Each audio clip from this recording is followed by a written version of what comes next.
Ne gaspillez plus votre argent pour vous constituer un setup. Je sais, on a l'impression que c'est très cher, qu'il faut toujours acheter le dernier produit sorti en date et qu'il faut vraiment se ruiner et dépenser toutes nos économies dans son setup. Mais justement, moi je fais cette vidéo pour vous aider à y voir un petit peu plus clair.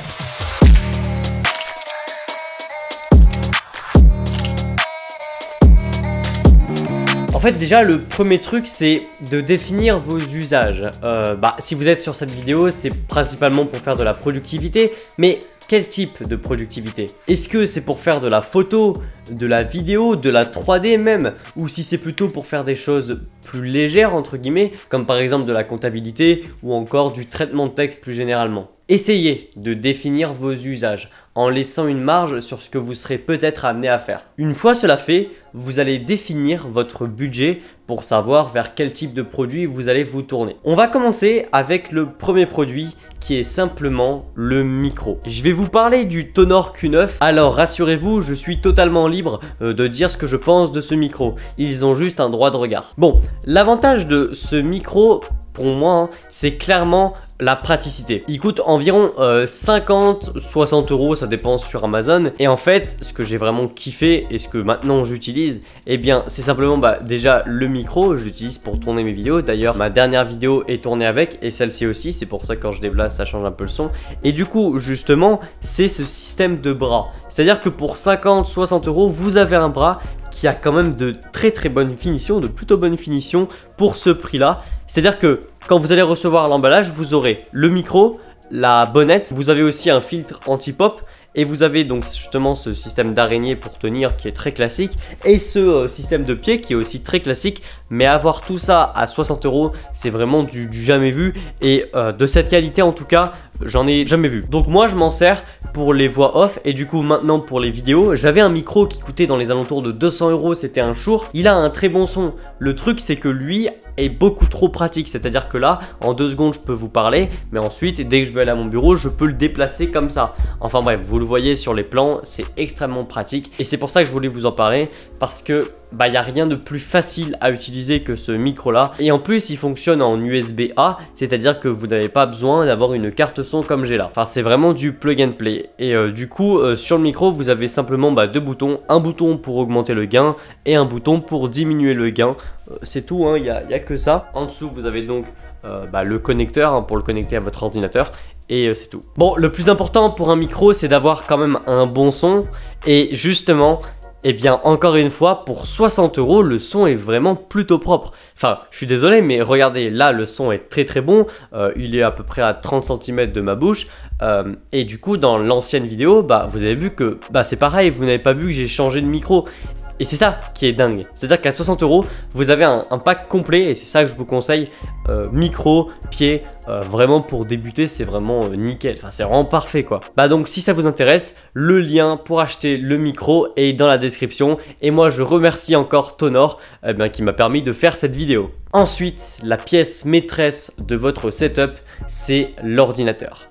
Et là, le choix est plutôt compliqué. Je vais essayer d'être simple, mais là on parle d'un setup de productivité et pour moi il y a 2 principales machines ou plutôt 2 gammes possibles. C'est soit le Mac mini comme j'ai derrière moi, du coup je vous en parle tout le temps, ou alors un MacBook, quelque chose de portable comme un MacBook Air 13 pouces M2 ou un MacBook Pro 13 pouces M2 ou alors un MacBook Air M1 et c'est lui que je vous conseille le plus en portable qui coûte moins de 1000 euros avec une puce M1, 8 Go de RAM, 256 Go de stockage, donc c'est une petite config mais il est super avantageux, enfin franchement c'est ce que je vous conseille. Donc là on est dans l'univers de Mac, simplement parce que selon moi, selon mes usages et finalement ce que je vous conseille pour ce setup, eh bien ce sont des ordinateurs Apple simplement parce que je trouve qu'aujourd'hui avec les puces M1, c'est bien plus avantageux que ce soit pour une machine fixe ou pour de la mobilité d'utiliser du matériel Apple parce qu'encore une fois, on en a déjà parlé,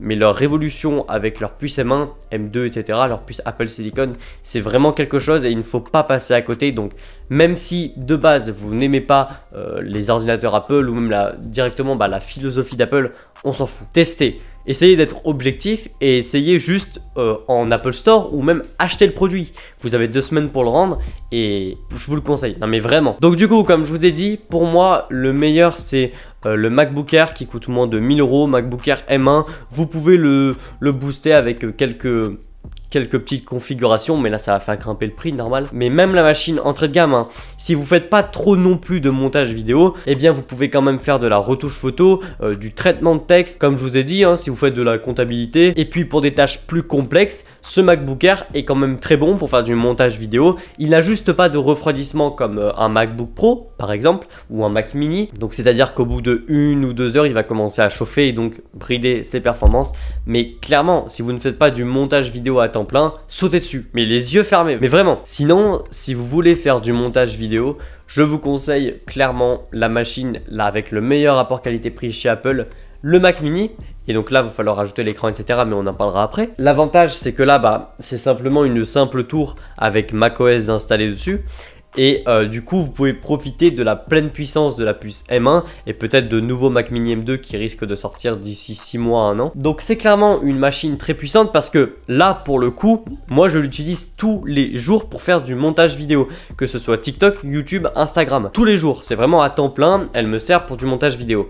Et c'est la version entrée de gamme, 256 Go de stockage et 8 Go de RAM. Évidemment, Final Cut qui prend énormément de stockage pendant qu'on travaille. Et bien simplement, j'ai rajouté un disque dur de Samsung, un SSD de 1 Tera qui coûte dans les alentours de 80 à 100 €. Et là, j'ai clairement le setup de mes rêves pour pas trop cher au final. Et il est plus puissant que le MacBook Air parce que lui a des ventilateurs et il est même plus puissant que les MacBook Pro M1 parce que son refroidissement est encore un petit peu meilleur vu que c'est une machine fixe. Sinon, n'allez pas sur le MacBook Pro M2 à moins que vous ayez des utilisations vraiment très spécifiques. Je ne vous le conseille pas. Si vous avez envie d'aller sur un MacBook Pro M2, moi je vous conseille surtout d'aller sur le MacBook Air M2 qui lui certes n'a pas de ventilateur, en tout cas ce que je crois, mais il est plus actuel. Un nouveau design avec l'encoche, il est moins cher et il a la puce M2. Je pense que c'est pas trop compliqué même si la gamme d'Apple est pas trop facile, mais si vous savez vos usages finalement, vous allez rapidement vous y retrouver. Par contre, s'il vous plaît, ne faites surtout pas l'erreur de prendre un MacBook Intel. Apple ne va plus trop les supporter et ce serait dommage d'acheter un Mac qui au bout de 3 ans est déjà obsolète alors que c'est des machines qui sont faites pour durer. Là, on est dans la pleine transition. C'est normal que Apple ne supporte plus au niveau du software ces MacBook Pro par exemple de 2016, le Intel. Mais dites-vous que les Mac M1, clairement pour moi, ils vont minimum tenir 7-8 ans si ce n'est plus. Pour ça que je vous conseille d'investir, même si ça donne envie. Vous dites putain mais là je peux avoir un Mac Intel, un MacBook Pro Intel pour 700-800 €, c'est quand même moins cher que 1300 €, 1400 €, voire même 1500 €. Oui, mais il va durer aussi plus de 2 fois moins de temps et vous n'aurez pas du tout la même performance. Même un super MacBook Pro 16 pouces Intel, ça ne vaut plus du tout le coup aujourd'hui parce qu'il peut être dépassé par un simple MacBook Air ou un MacBook Pro 13 pouces. Il n'y a plus d'utilité à acheter des Mac Intel et les logiciels vont être de moins en moins compatibles. Bon, justement, j'ai parlé des MacBook Pro 16 pouces et il y a aussi du coup les MacBook Pro 14 pouces, mais là, on parle de chez M1, chez Apple Silicon, donc des MacBook Pro M1 Pro et M1 Max. Eux ont un super avantage, c'est donc d'être avec des puces M1, d'être plutôt récents, ils sont sortis il y a moins d'1 an, et d'avoir, je pense, ce que n'importe quel créatif peut rêver de mieux sur un ordinateur. Eh bien, c'est simplement d'allier une bonne autonomie, un beau design, une puissance, pas de chauffe, très peu de chauffe, avec des connectiques. Et ouais, chez Apple, c'est un petit peu surprenant. Et vous avez même un lecteur de carte SD. Imaginez, vraiment, c'est une super machine. Et je vous la conseille, mais pour moi, c'est pas forcément le meilleur rapport qualité-prix. Ce sont de super machines incroyables, vraiment. Si vous pouvez mettre 2200 €, mettez-les. Mais peut-être que un MacBook Pro ou un MacBook Air vous aurait suffi. Et pour finir, on a la grosse bête, le Mac Studio. Là, il faut clairement en avoir l'utilité. Là, on commence avec une puce M1 Max et on peut aller jusqu'à une puce M1 Ultra C'est vraiment pour des utilisations très spécifiques. Si vous faites beaucoup de montage vidéo, si vous faites de la 3D, de l'architecture, enfin je veux dire c'est vraiment une machine qu'il faut rentabiliser, hein. Même le prix c'est clairement pas donné, mais bon. Après toutes les configurations, ça dépend encore une fois de vos usages. 8 Go de RAM ça peut suffire. Moi je vous conseille surtout de mettre dans du stockage interne, même si vous pouvez mettre des petits disques durs externes, bah ça sera jamais aussi bien qu'un disque dur interne. Et la RAM est très bien gérée sous macOS, donc moi 8 Go de RAM c'est le minimum de toute façon chez Apple, mais si vous pouvez monter à 16 Go et 512 Go de stockage, c'est vraiment une très bonne machine, même si ma machine entrée de gamme, j'en suis extrêmement fier. Ensuite, si vous êtes sur du coup un Mac fixe, il va vous falloir un écran. Et là, forcément, encore une fois, ça dépend de vos usages. Mais il peut y avoir par exemple les Asus ProArt qui sont très bons pour travailler à la colorimétrie, mais ça nécessiterait une vidéo entière pour vous parler que d'écran. Et je suis clairement pas un spécialiste. Moi, je sais que j'ai une très forte envie de m'acheter le Huawei MateView 28,1 pouces, il me semble, qui est vraiment excellent avec des finitions incroyables. On dirait un produit Apple. Maintenant, je sais pas ce que vous voulez en faire, mais en tout cas, pensez à un petit budget pour un écran, à peu près 300, 400, 500 euros hein, quand même pour un bon écran. Et ouais, ça peut monter plus cher. Hein. Et donc voilà. Après, au niveau des périphériques, un petit trackpad, une petite souris et un clavier. Si vous êtes dans l'écosystème d'Apple, du coup, si vous avez un Mac, bah pour moi, c'est très bien de prendre un Magic Keyboard et un Magic Trackpad. Après, je sais que Logitech font aussi de très bons périphériques, comme notamment la Logitech MX Master, la 3 il me semble, qui est très bonne. Moi j'utilise uniquement le trackpad, même pour du montage vidéo, et un clavier. Je pense qu'on a fait un petit peu le tour. En tout cas ça c'est pour travailler. Avec cette vidéo vous saurez quand même savoir ce que vous voulez au niveau de l'ordinateur. Maintenant si vous avez un ordinateur portable, vous n'aurez pas besoin peut-être d'un écran, à part si vous le voulez. Un clavier souris externe, ça c'est vraiment très accessoire. Mais je pense que c'est primordial de vous parler des iPads maintenant qu'on a iPadOS, parce que Apple, à la WWDC 2022, ils ont annoncé une fonctionnalité juste incroyable qui s'appelle Stage Manager. Et en fait, cette fonctionnalité, sur iPad en tout cas, elle permet simplement, lorsque vous connectez votre iPad à votre écran, et bien simplement ça se transforme en une petite machine de bureau avec une interface comme macOS. Donc clairement c'est ultra pratique, enfin franchement c'est génial.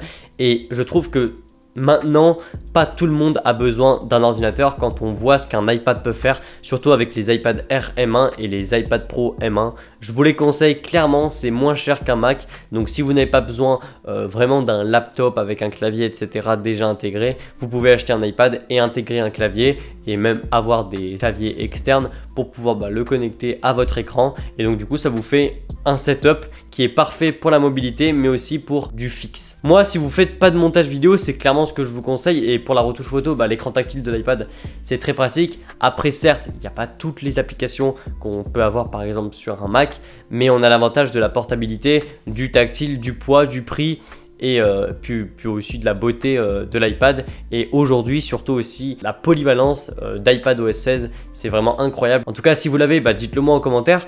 Est-ce que vous utilisez Stage Manager? Est-ce que vous avez fait d'ailleurs les mises à jour bêta? Si vous avez des questions, n'hésitez pas, je peux vous répondre, il n'y a pas de problème. Likez la vidéo, partagez-la, abonnez-vous pour faire découvrir ma chaîne à plus de monde. Et moi je vous dis à la prochaine pour une nouvelle vidéo. Allez, salut!